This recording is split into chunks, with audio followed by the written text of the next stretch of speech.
Magandang araw mga bata! Ang pag-aaralan natin ngayon ay Filipino 2, Quarter 1, Week 8. Pagsulat ng parirala at pangungusap gamit ang tamang bantas. Sa araling ito, mahalagang matutuhan mo ang pagsulat ng pangungusap at parirala, tamang bantas, at gamit ng malaki at maliit na letra upang makapagbigay ng malinaw na mensahe. Simulan natin ito sa gawain sa pagkatuto bilang isa. Basahin ang mga grupo ng mga salita mula sa Hanay A at Hanay B. Isulat ang iyong mga obserbasyon tungkol sa pagkakaiba at pagkakatulad ng grupo ng mga salita. Isulat sa kwaderno ang iyong sagot. Narito ang Hanay A at narito naman ang Hanay B. Sa Hanay A, ang kama. Sa Hanay B, ang kama ay malambot. Sa tabing ilog. Masarap mag-picnic sa tabing ilog. Noong linggo. Noong linggo ang kanyang kaarawan. Dumako naman tayo sa gawain sa pagkatuto bilang dalawa. Batay sa mga grupo ng mga salita sa gawain 1, sagutin ang mga tanong. Isulat sa kwaderno ang iyong sagot. Narito ang mga tanong upang lubos ninyong maunawaan ang ating aralin. Sa unang tanong, ano ang iyong napuna sa unang letra ng salita sa Hanay A at sa Hanay B? Ang maaaring sagot, ang unang letra sa Hanay A ay maliit na titik, samantalang sa Hanay B naman ay malaking titik. Sa ikalawang tanong, gumamit ba ng bantas sa Hanay A? Sa Hanay B? Kung meron, anong bantas ang ginamit? Ang maaaring sagot, hindi gumamit ng bantas sa Hanay A, samantalang mayroong bantas naman sa Hanay B at ito ay tuldok. Sa ikatlong tanong, sa iyong palagay, ano ang tawag sa grupo ng mga salita sa Hanay A, Hanay B? Ang maaaring sagot, ang tawag sa grupo ng salita sa Hanay A ay parirala, at ang tawag naman sa grupo ng salita sa Hanay B ay pangungusap. At para sa panghuling tanong, nagpapahiwatig ba ng kumpletong mensahe ang grupo ng mga salita sa Hanay A? Sa Hanay B? Ang maaaring sagot, hindi nagpapahiwatig ng kumpletong mensahe sa Hanay A, samantalang kumpleto naman ang mensahe sa Hanay B. Dumako naman tayo sa gawain sa pagkatuto bilang 3.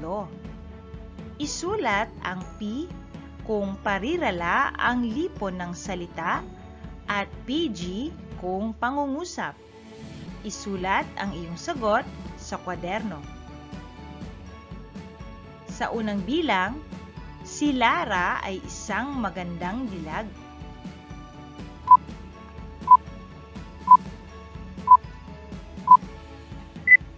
Ang tamang sagot ay PG o pangungusap dahil ito ay nagsisimula sa malaking titik at nagtatapos sa bantas. At ito ay mayroong kumpletong mensahe. Sa ikalawang bilang, mga kalahok sa patimpalak.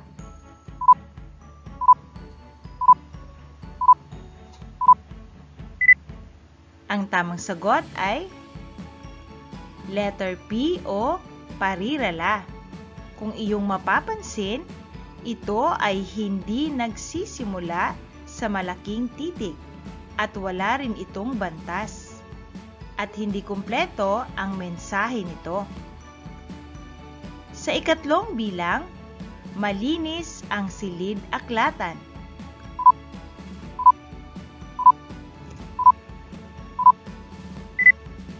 Ang tamang sagot ay PG o pangungusap. Sa ika-4 na bilang, maayos ang mga kagamitan ni Lito.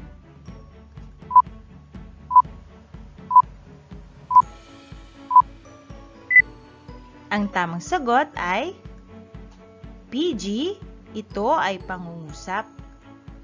Sa ika-5 bilang, masamang magalit.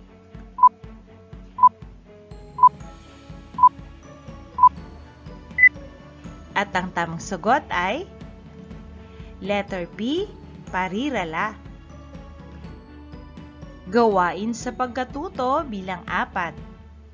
Isulat sa kwaderno ang mga lipon ng salita at tukuyin kung ito ay parirala o pangungusap. Sa unang bilang, nako, nahulog ang bata sa duyan. Ito ba ay parirala o pangungusap?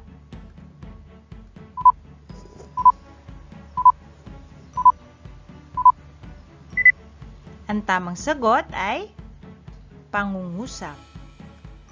Sa ikalawang bilang, masayang naglalaro ang mga bata.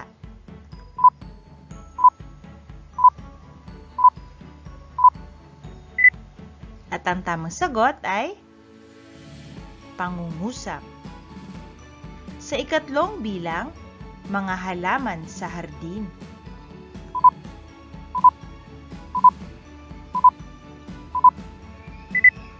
At ang tamang sagot ay parirala.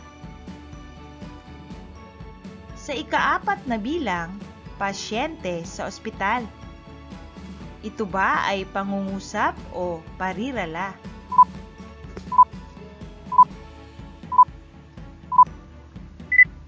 At ang tamang sagot, ito ay parirala. Sa ika-5 bilang, magkano po ang 1 kilong mangga?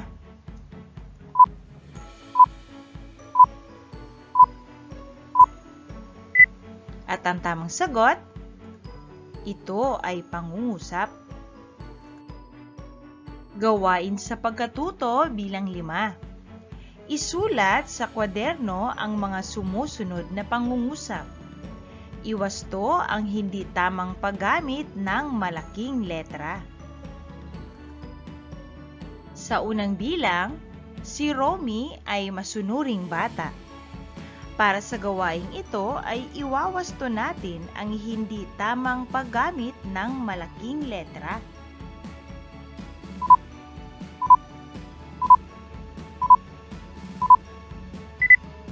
At narito ang tamang paggamit ng malaking letra. Si Romy ay masunuring bata. Ito ay nag-uumpisa sa malaking titik at ang pangalan ng tao ay malaking titik din. Sa ikalawang bilang, pupunta kami sa Maynila.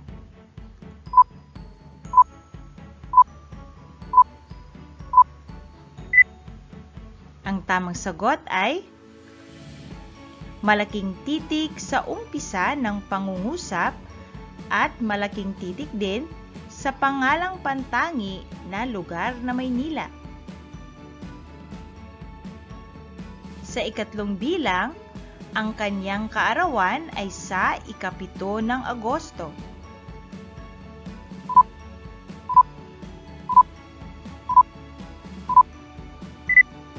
At narito ang tamang paggamit ng malaking letra. Malaking titik sa umpisa ng pangungusap at malaking titik din sa salitang Agosto dahil ito ay pangalang pantangi. Sa ika-4 na bilang, gusto kong makarating sa Rizal Park.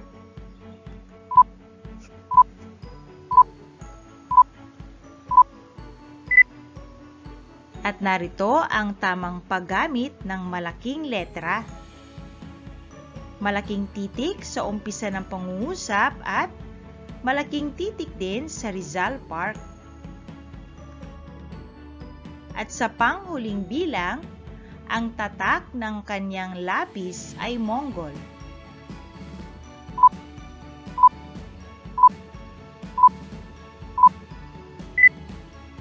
At ang tamang sagot, malaking titik sa umpisa ng pangungusap at malaking titik din sa salitang Mongol dahil ito ay pangalang pantangi. Gawain sa pagkatuto bilang 6. Isulat sa kwaderno ang mga pangungusap.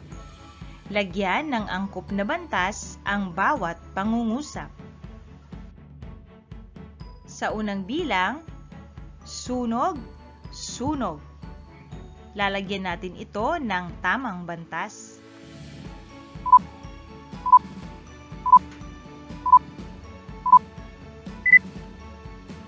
At narito ang tamang sagot. Ang bantas na ating inilagay ay tandang padamdam dahil ito ay nagpapahayag ng matinding damdamin. Sa ikalawang bilang, ano ang ibig mong sabihin?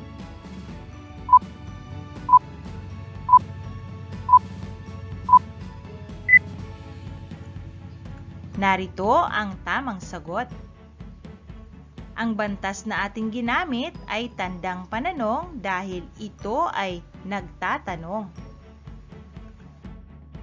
Sa ikatlong bilang, mahal ko ang aking mga magulang.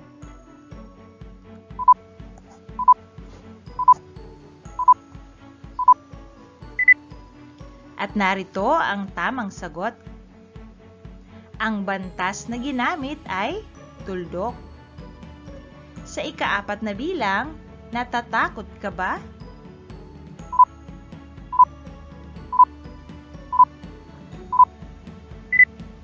At narito ang tamang sagot. Ang bantas na ginamit ay tandang pananong dahil ito ay nagtatanong. Sa ika-5 bilang, ang aking ina ay isang guro.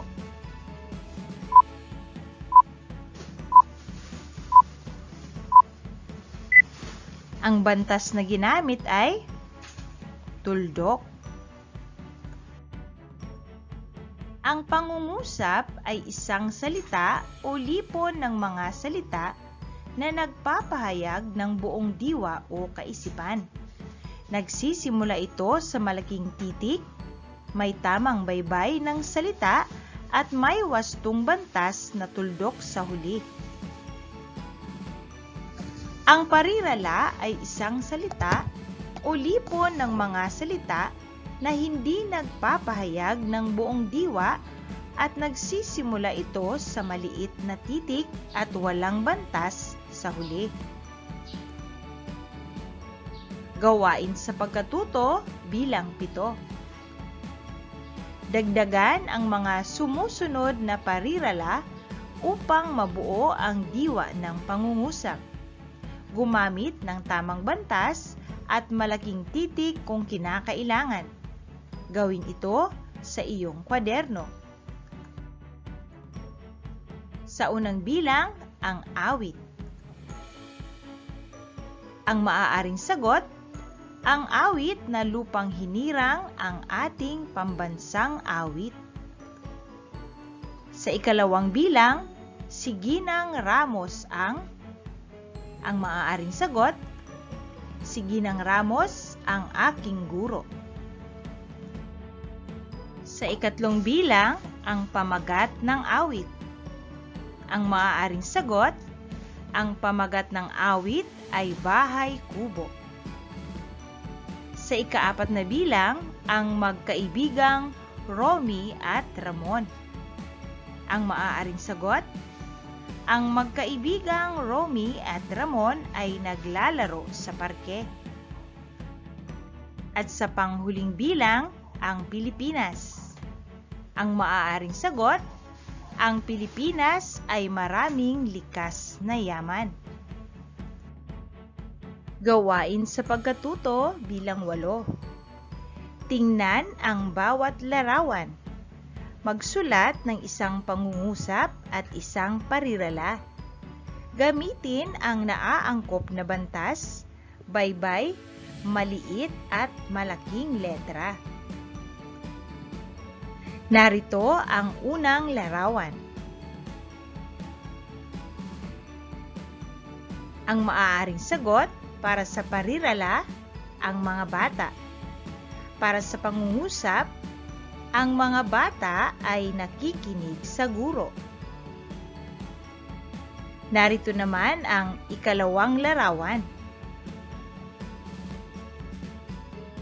Ang halimbawang sagot para sa parirala, si Lisa. Para sa pangungusap, si Lisa ay nagdidilig ng halaman. Narito ang ikatlong larawan. Ang halimbawang sagot para sa parirala, ang magkaibigan. Para naman sa pangungusap, ang magkaibigan ay masayang gumuguhit ng larawan. Narito ang panghuling larawan. Ang halimbawang sagot para sa parirala, papasok sa paaralan. Para sa pangungusap naman, ang mga bata ay papasok sa paaralan. Gawain sa pagkatuto bilang 9. Basahin ang maikling kwento.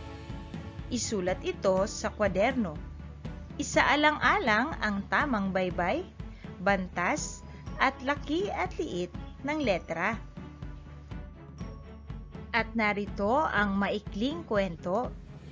Kung iyong mapapansin, ito ay maraming maling baybay tulad ng maglaro, bakuran, laruan, manika, luto-lutuan, hugis, kahoy, gamit, kabinet, at maayos. Ito ay ating isusulat muli at babaguhin natin ang mga maling baybay. Narito ang maaaring sagot. Mahilig maglaro ang batang si Vina sa kanilang bakuran. Marami siyang laruan tulad ng manika, luto-lutuan, puzzle, laruang computer, at iba-ibang hugis na gawa sa kahoy. Pinapahalagahan niya ang lahat ng kanyang gamit. Binabalik niya ang mga ito sa kabinet ng malinis at maayos pagkatapos laruin. Isa siyang masinop na bata, kaya naman tuwang-tuwa ang kanyang magulang. Hanggang sa muli mga bata!